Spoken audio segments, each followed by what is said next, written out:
Assalamualaikum warahmatullahi wabarakatuh. Bismillahirrahmanirrahim. Di dalam Al-Quran, kata man diulangi sebanyak 861 kali. Kata man dalam Al-Quran sebagian menunjukkan sesuatu yang berakal, akil. Yang kedua, man terkadang menunjukkan sesuatu yang tidak berakal, ghairul akil. Seperti terdapat dalam ayat 45 surat An-Nur, A'udzubillahi minasyaitonirrajim. Allah berfirman, Wallahu khalaqa kulla dabbatin mimma. Allah lah yang menciptakan setiap dabah dari air. Seluruh dabah diciptakan oleh Allah dari air. Apa makna dabah? Imam Az-Zajjaj Abi Ishaq Ibrahim ibn Sirri Az-Zajjaj di dalam tafsirnya Ma'anil Quran wa I'rabuhu jilid 4 halaman 40,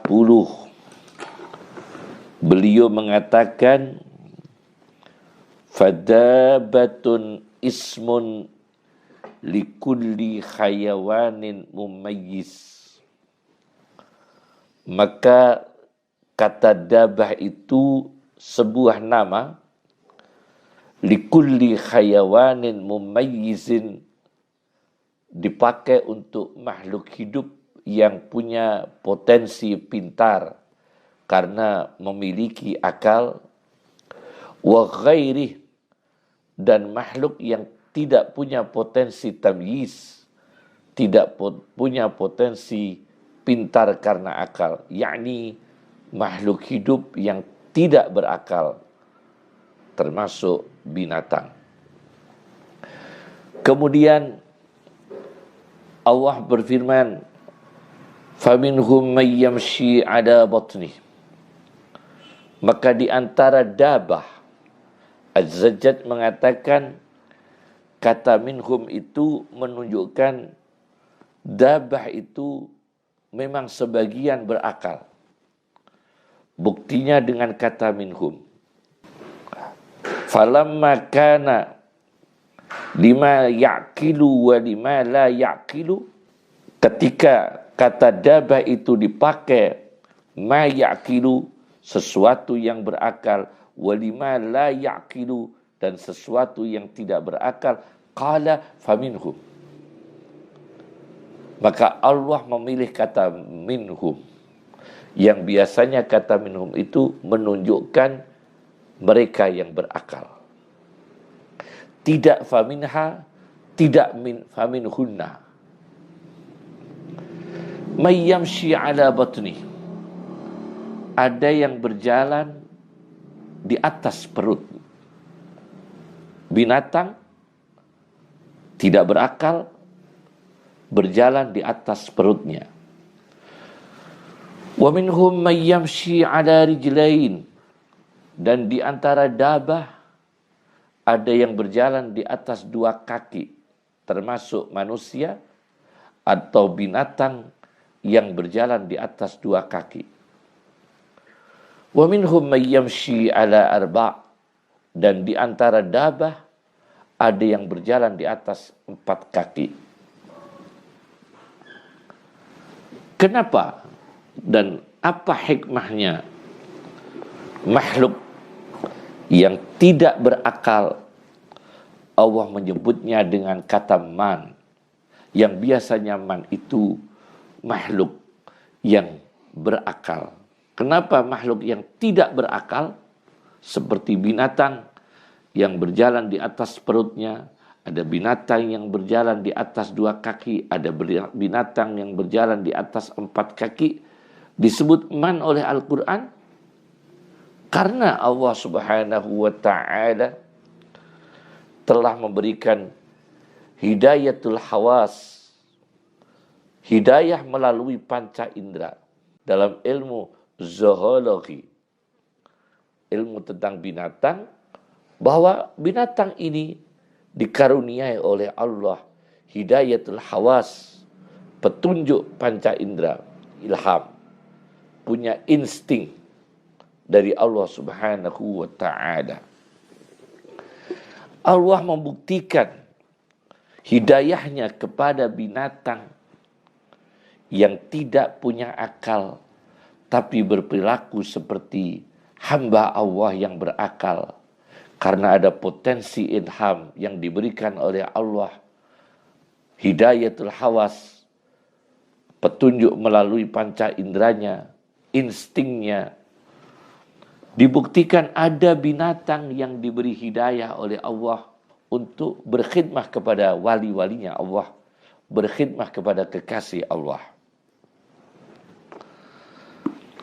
Imam Abu Nu'aim Al-Asfahani, Ahmad ibn Abdullah Al-Asfahani, di dalam kitabnya Khilyatul Awliya wa Tabaqatul Asfiya, jilid 10 halaman 210, diceritakan dalam karamah, kemuliaan yang diberikan oleh Allah kepada hamba yang mulia Sahal bin Abdullah At-Tustari, yaitu ketika Sahal bin Abdullah At-Tustari ini sedang beribadah di masjid, qiyamul lail di masjid, munajat kepada Allah di masjid. Beliau ini didatangi oleh seekor kambing. Seekor kambing mengetuk-ngetuk pintunya masjid, di mana di dalam masjid itu terdapat seorang ulama besar, seorang walinya Allah yang besar, Sahal bin Abdullah At-Tustari. Lalu dibukakan oleh Sahal bin Abdullah At-Tustari.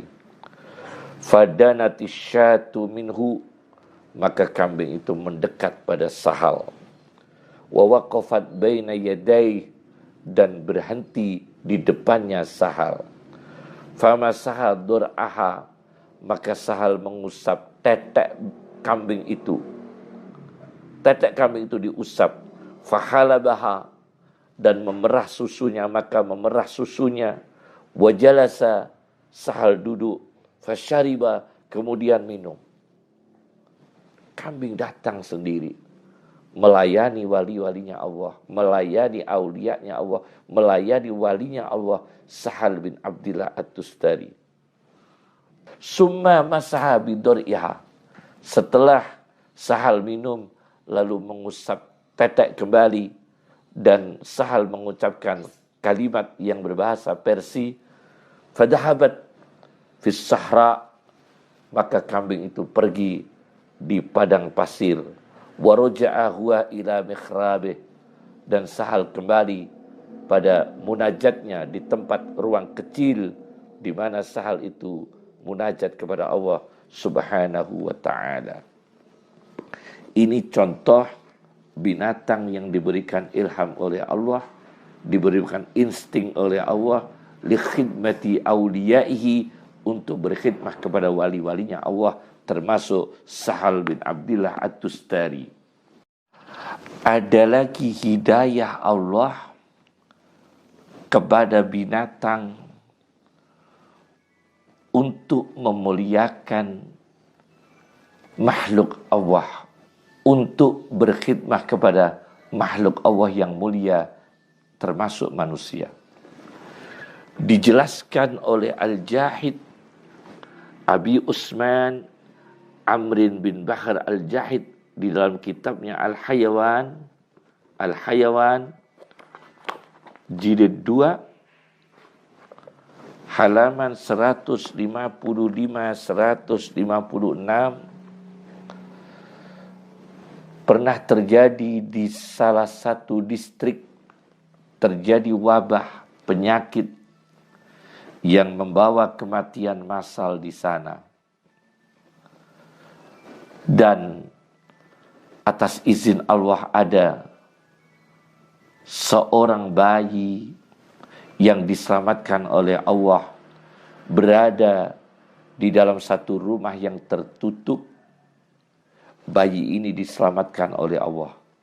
Selama berada dalam satu rumah yang tertutup itu, Allah memberikan ilham, memberikan hidayatul hawas, hidayah panca indera, memberikan insting kepada anjing betina untuk menyusui bayi manusia tersebut.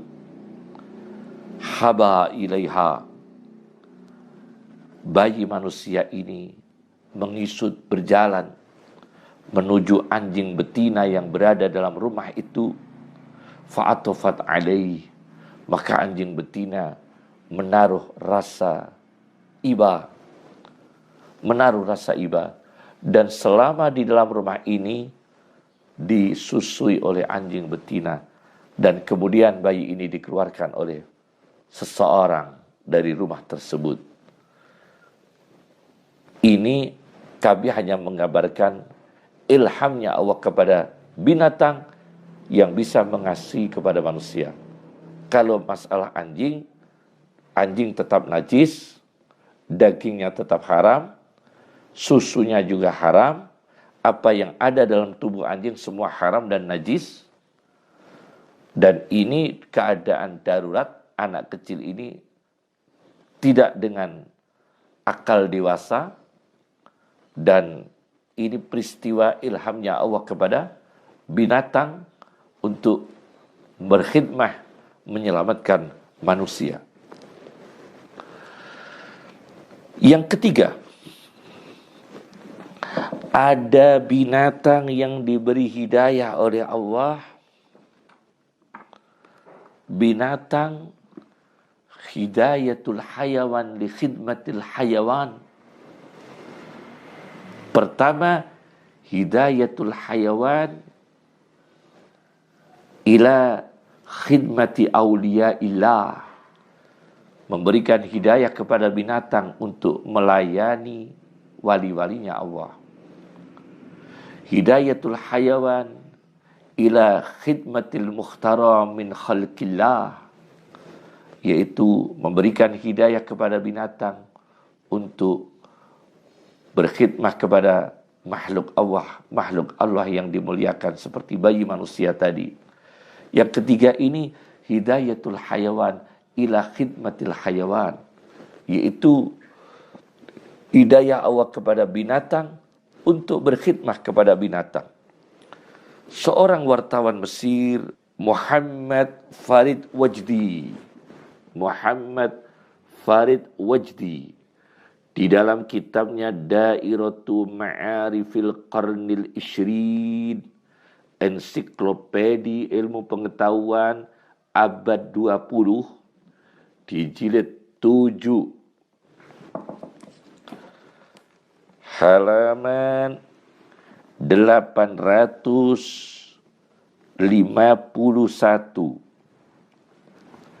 dijelaskan peristiwa yang dialami oleh pakar tata bahasa Arab Abul Hasan Tahir bin Ahmad ibn Babashat An-Nahwiyu, seorang pakar nahwu, sedang berada di area atas Masjid Jami' Mesir. Beliau sedang makan bersama dengan santri-santrinya. Fahadarahum kitun, maka ketika beliau sedang makan didatangi seekor kucing. Maka beliau dan para santrinya melemparkan makanan kepada kucing yang datang. Langsung saja makanan itu ditangkap oleh kucing itu dan dibawa pergi. Tidak lama kemudian kucing itu datang lagi. Dan beliau bersama santrinya melemparkan makanan. Lalu ditangkap oleh kucing itu dan dibawa pergi. Datang lagi kucing itu, diberikan makanan lagi oleh beliau, dan para santrinya ditangkap lagi oleh kucing, dibawa pergi lagi, dan seperti itu terus menerus. Maka Syekh Abdul Hasan Tahir ibn Ahmad ibn Babashat, seorang pakar tata bahasa Arab, beliau penasaran apa yang terjadi ini. Maka kemana kucing itu pergi membawa makanan, diikuti oleh beliau bersama santri-santrinya. Ternyata kucing ini menuju ila kharibatin, menuju tempat reruntuhan. Fiha shibhul baitil kharab, yang di dalam tempat reruntuhan itu seperti ada rumah yang mau roboh. Wa fi sathi dzalikal bait, dan di dalam lotengnya, permukaan atasnya rumah itu yang tempat reruntuhan, terdapat kitun a'ma, seekor kucing yang buta. Fa idza huwa yad'u at-ta'ama baina yadayhi, maka ternyata kucing yang datang pergi, mengambil makanan, menangkap makanan, membawanya, datang lagi mengambil makanan dan membawa pergi. Ternyata kucing itu sedang mencarikan makan untuk temannya yang buta. Fa idza huwa yad'u at-ta'am, maka kucing itu datang meletakkan makanan baina yadayhi, di depan kucing yang buta. Ini ilhamnya Allah, insting yang diberikan Allah kepada binatang untuk berkhidmah kepada binatang. Semoga kita yang manusia ini diberikan karunia oleh Allah akal sehat, bisa belajar dari peristiwa-peristiwa ini. Assalamualaikum warahmatullahi wabarakatuh.